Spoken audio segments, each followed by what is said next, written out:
how to use Careem app in Dubai. Using the Careem app on Dubai or any other location is fairly simple. First, you want to make sure that you have downloaded the Careem application from your Play Store or your App Store. And then simply open the Careem app as you'd be able to find here. Once you've done that, making sure that you also created the account. You can use the app for various reasons, to maybe order a food or to order a ride.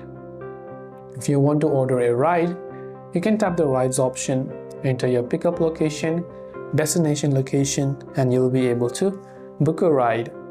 If you want to order a food, you can tap the food option. There'll be different food, menu, and restaurants to choose from, and from there you can go ahead and then basically deliver for food as well. You can have a car rental service. If you want to view all the services, you can tap on all services to be able to see all the services over here. If you tap the three lines icon from the top right, pretty much these are your account and health settings as well. But to give you a basic context, this is how you can use the Careem app in Dubai. I hope the video helped you out. If you have any questions, feel free to leave them down in the comments below. As always, thanks for watching till the very end of the tutorial, and see you soon in our next video.